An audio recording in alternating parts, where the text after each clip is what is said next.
Okay, boys and girls, we noticed something about the comments last week, and thank you again for your comments. Could pertain what we said about Jackson State and one Deion Sanders last week.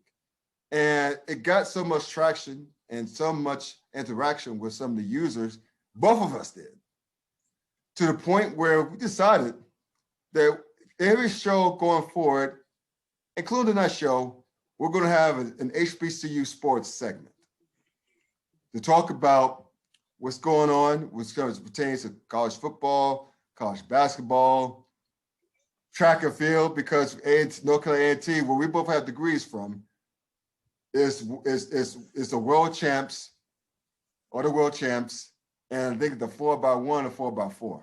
4x4. 4x4, right. Mm-hmm. So we did the damn thing. So basically, we're going to touch upon some stuff tonight in this segment. It's not going to be but so long, but we're going to educate you. We're going to bring out what to tell these stories that really do not get told.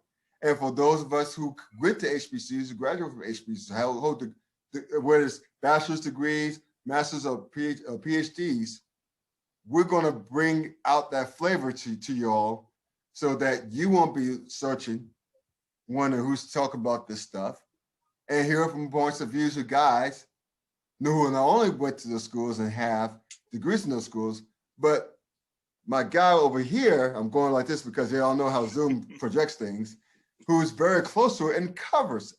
As I always say, HBCU Sports, raps about all things HBCU Sports. So we're going to kick off this segment here, and we're going to talk about the shiniest toy in the room, like we talked about last week. That's one, Deion Sanders and the Jackson State Tigers. Now, we all saw last week what happened to him. They lost to Alabama State, which was a damn good game. It was very entertaining, but they ended up falling short 35-28. Mm-hmm. And the quarterback for Jackson State had a very terrible game. He had a game to forget. He's completed less than 50% of his passes. He threw some picks. And I think to make things worse, I think Jackson State had the kickoff return for a touchdown called back from a penalty. I think late in the second half. So, which would have sent the game to overtime, which actually would have given them, would have given them the lead or would have tied the game. I think would have tied the game at the time. But anyway, what I'm trying to say is that Alabama State got them and they played well. Yeah. And so, one thing that I think the two of us, Dwayne and I, are going to talk more about is the aftermath.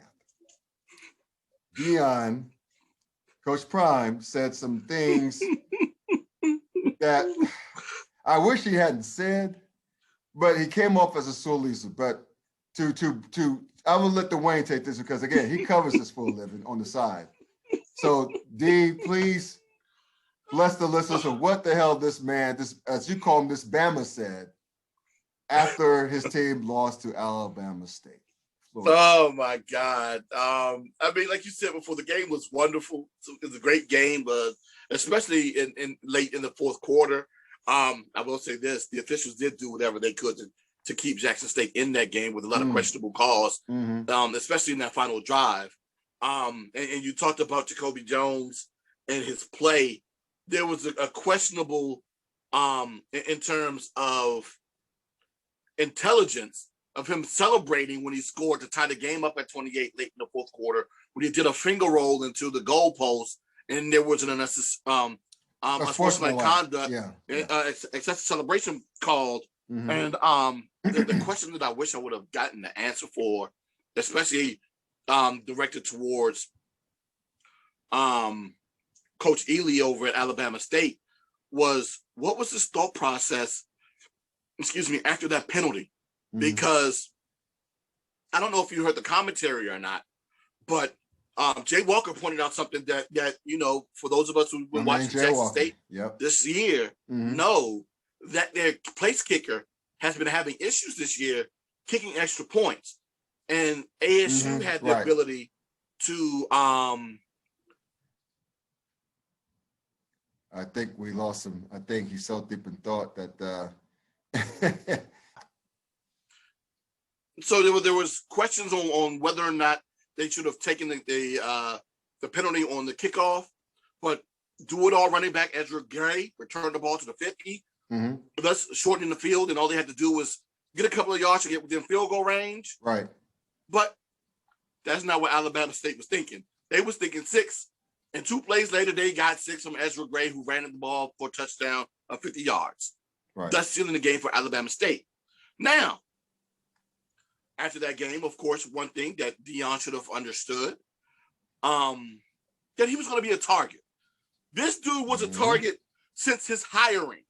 Yes. I'm not going to say the player's name right now. Okay. But when they get ready to play this team, oh, yes, I'm sending that tweet back out because I got a promise from a player that, hey, whenever we play Jackson State, I'm going to make sure that I'm going to high step my way down the field when I score a touchdown on them Bamas. I said, oh, God, please. So, yes, the hiring of Deion put a bullseye on Jackson State back for better or for worse, win, lose, or draw. So, yes, when they won, when Alabama State won, if you looked on the billboard, I mean, they didn't show it during the game, but there were photos that circulated post-game, and they talked about it during the post-game interview with ASU, was that they posted a photo of Classic Prime with the Jerry Carroll and the EKs on. I thought it was hilarious. That's funny. Now, Coach Ely said that he didn't see the photo because looking at the scoreboard is no longer a concern of his, especially at the end of the game. But you know who did see it? Who saw it? Coach Prime saw it. And he thought that it was childish. Now, I found that remark to be laughable. And let me tell you why. This is the same coach who 6 days prior told his defense, hey, whoever scores a touchdown on the defensive side of the ball, I want you to dance on your way to the end zone. I'll take the 15. Meaning he'll take the unsportsmanlike conduct if they scored. And this is a team that beat Mississippi Valley State that week 49-7. And when they scored it, I think that touchdown made it 42-7 at the point. So they're already up big. So it's okay for you to call for your players to celebrate. But when another team celebrates on you, now it's childish. Yeah. And you were also extremely critical of the way that you were treated in terms of tickets being made available to your fans, the treatment of your players when they made it to the locker room. And you also questioned the celebration of ASU when they doused their head coach in the Gatorade bag after the game. Yeah. Ooh, the Mortons was heavy on whatever Prime was eating down there in Jackson. They made it super salty. Yeah. I could taste the They're salt. smacking. Here. Smacking. Oh, my God, dude. All of the smack talk that has happened over the past couple of days, I cannot wait for the rematch, the part deux, come October 16th in the fall when they travel to Jackson to face them there. Now, if memory serves me, I don't think Ezra Gray, the star running back, is going to be there. But Ryan Nettles, the quarterback, who's been getting better throughout the year, will be. So it's an opportunity for him to potentially shine again.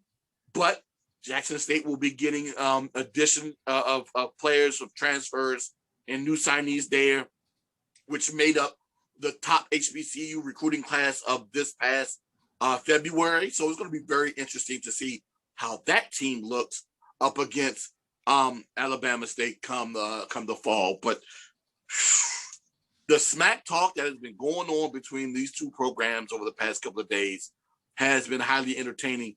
And my favorite quote, which Coach Ely says was not directed towards Prime, but it was directed towards the fan base, because there were some statements made to him during the game. When I'm going to paraphrase the statement, where he basically said, you know, after this beating, I hope you go home,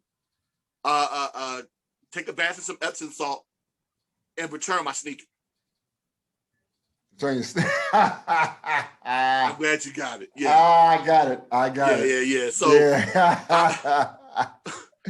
when he said it, I chuckled to myself. Well, so those that heard it, of course, chuckled. I mean, those who have seen the replay, of course, have laughed too. But I'm gonna say this, right? Prime, and I've seen some reports say this too, that the troll in that particular photo was heavy. Dude, you ain't seen nothing yet. I don't know what it is about those HBCUs in the South, in the SWAC and in the SEAC, but they troll game is on 20.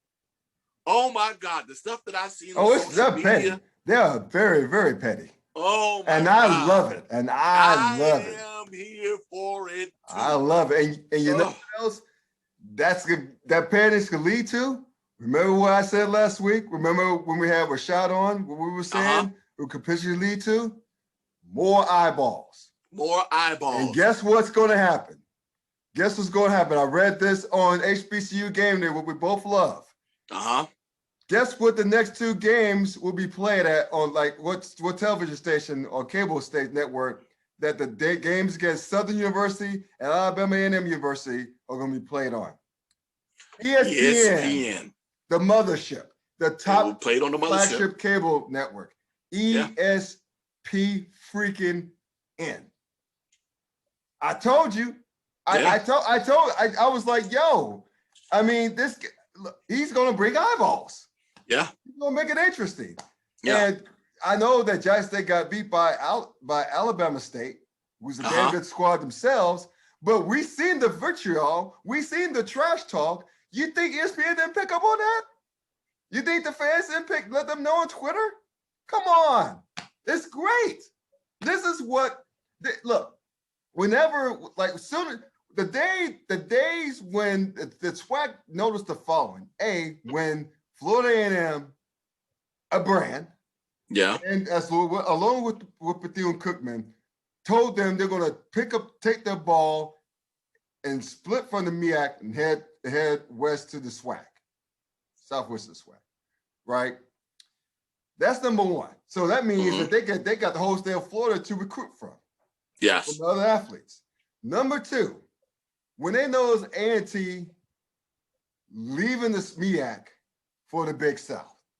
So guess what that means? Where it's at, it's as far as football, it's a SWAC. It's opened the door wide. It opened it wide ass open. So you got, so between A&T, who's beaten y'all squads the last how many times in the Celebration Bowl? 4 or 5 years? And now you not only do you have A&T leaving the MEAC, not only do you have, FAMU and Bethune leaving the MEAC to come to your crib. You have the whole state of Florida to yourselves now to go along with Alabama, to go along with Mississippi, to go along with South Texas, and part of Arkansas. Is that you don't have to contend with the MEAC anymore. They have only 6 teams that play football. And who knows if they're going to stick around? Who knows if Central's going to stick around? Who knows if Howard's going to stick around? Who knows if Norfolk State's going to stick around?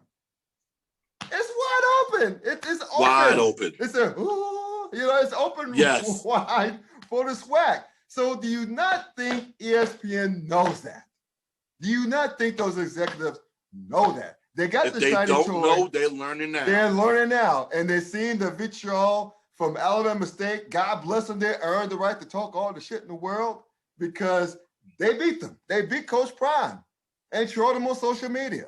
And Prime's going back and forth with them. And they play again in the fall. This is great. If you're the SWAC, you're loving this. You're loving this. And now ESPN took notice for real. The last 2 games of Coach Brown were on ESPN2, which I thought was great to begin with. They're going to be on ES motherfucking PN. Yeah. The next 2 weeks. Yeah. Think about that. And what the first game they're going to play on ESPN is against a national brand in Southern. You can't tell me the SWAC ain't loving this.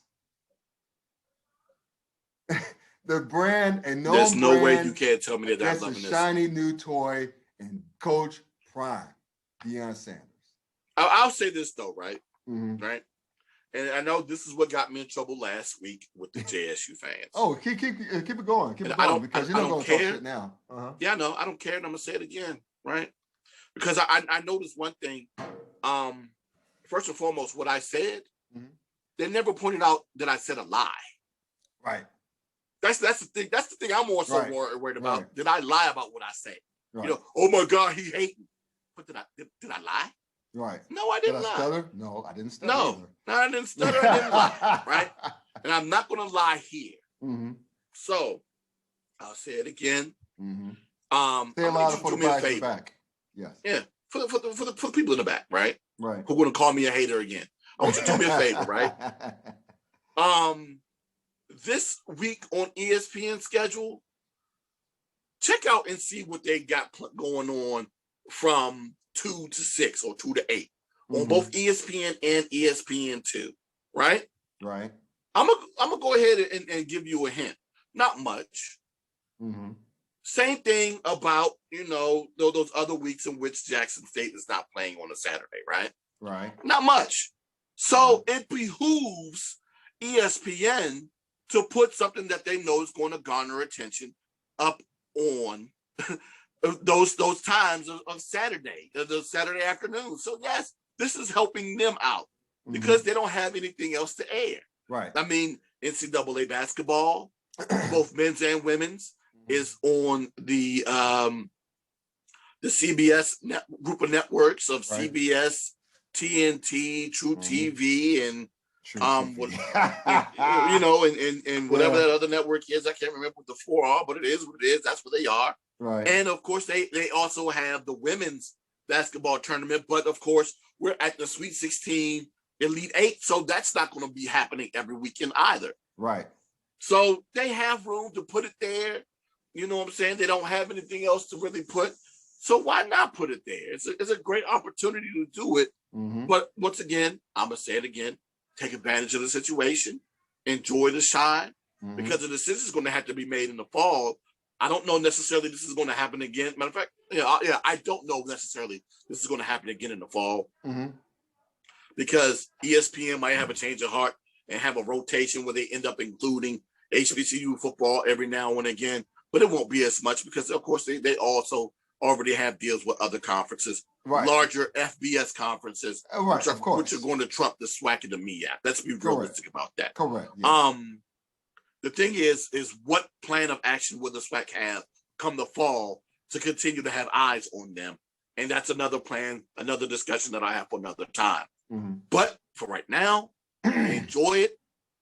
We'll be watching the games together, JSU alums and JSU fans, because I'll be there with you, applauding the fact that it's there. But let's be real, and we already know this too, because I'm seeing a lot of people saying that, oh my God, this is opening the doors for the SWAC. No, it's opening the doors for JSU. Because let's be real again, like I said last week, Southern should have gotten more games than what they did because they were a division champion last year. Correct. And they're a brand too. And they are a brand. And you're talking about teams who are currently undefeated that are getting no action or no play whatsoever. You know, Arkansas Pine Bluff, who beat down Grambling last week, 48-21. And I mean beat them down. Grambling's having issues right now because they've gone through their second offensive coordinator already this year. Damn. Exactly, right? you also have Alabama A&M, who is undefeated, and you have Prairie View A&M, who is undefeated. Yeah, I was about to say Prairie View's having a good year. Yes. So all of these programs are getting no attention whatsoever, yet we're focused on JSU because of Deion Sanders. Correct. I'm not mad at it. I understand that that's why. But for all of those that are saying that the SWAC will now get all of this attention, dude, where is this happening? Right. Let's be real with ourselves here. This attention dollars that everyone's saying that the SWAC will be paid, it's not being paid to the SWAC, it's being paid to Jackson State. And I told y'all before, this is what happens to programs that are elite or that can garner attention. And I'm not mad that it's happening. It just is what it is, and it's Jackson's time. Right. So live in it until someone else comes and takes it away. So. Well, yeah. To your point, it is what it is. I know. I mean, just imagine this. I mean, dig this for a minute. Yeah. Jackson State, to start the season next year, we touched upon this last week. They play FAMU out the box. Vegas, Florida, yeah. Another brand.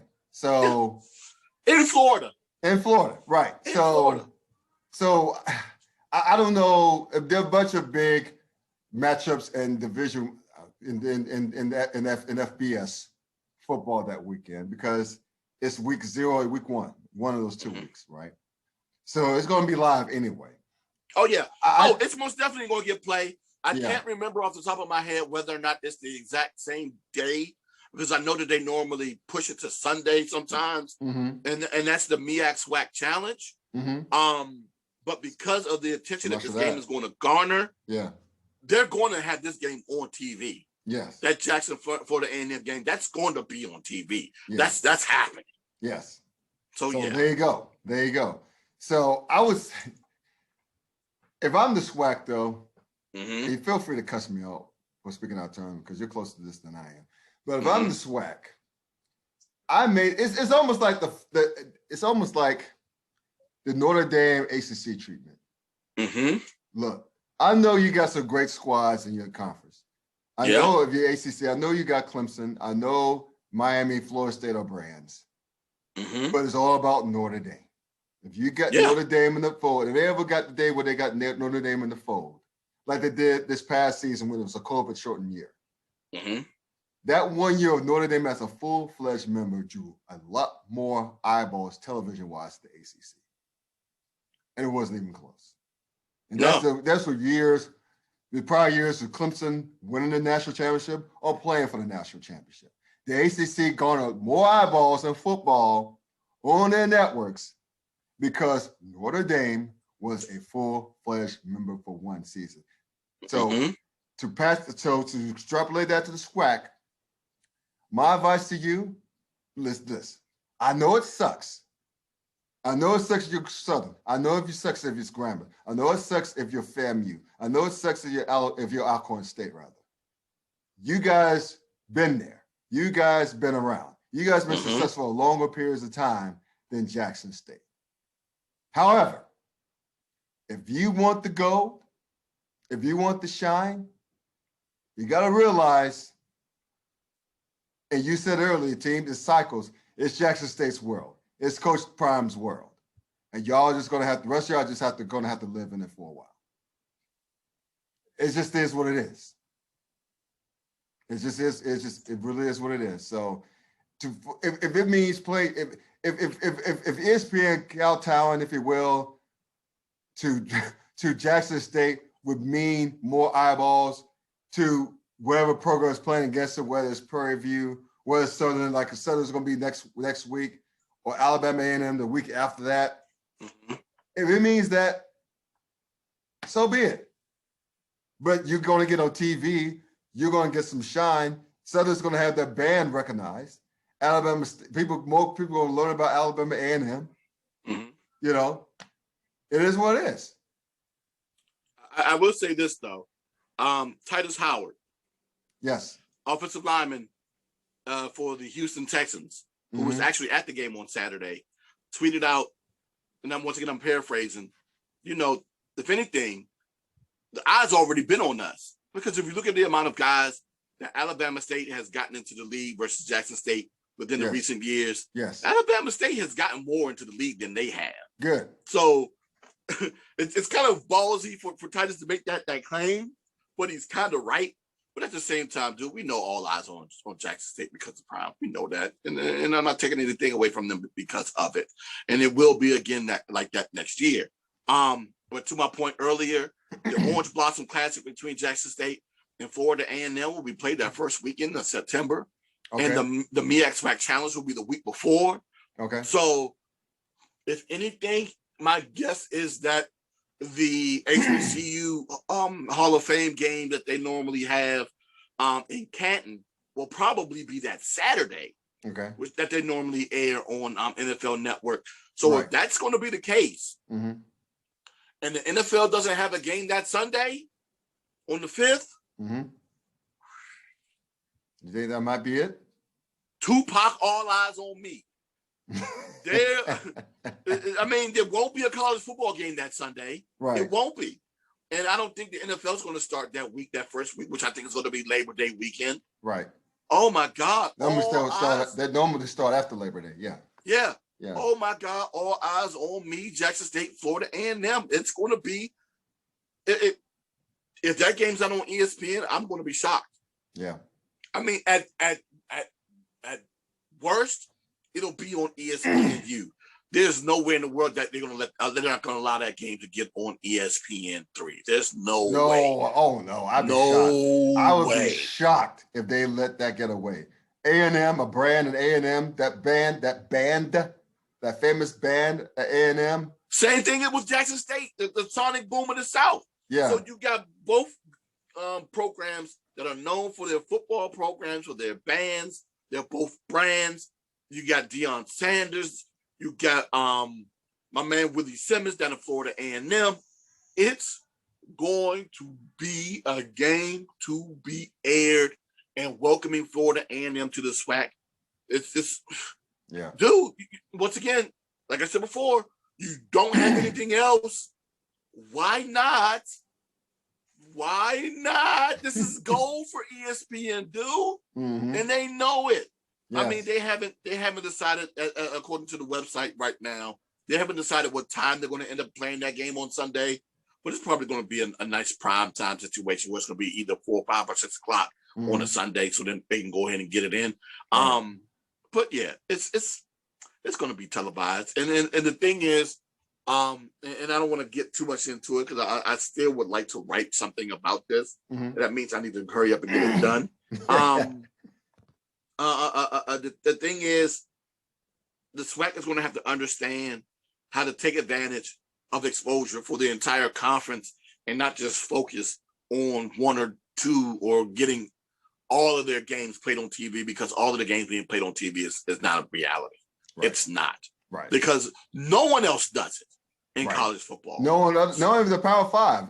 No one in the Power 5 does it. Games get televised. Yeah. Right. So, I mean, everyone else is on the digital network. That's something that the SWAC needs to focus on and figure out ways to monetize this. Because the number one question I have to ask is, with all of this attention that they're getting, how much money are they getting for this? Right.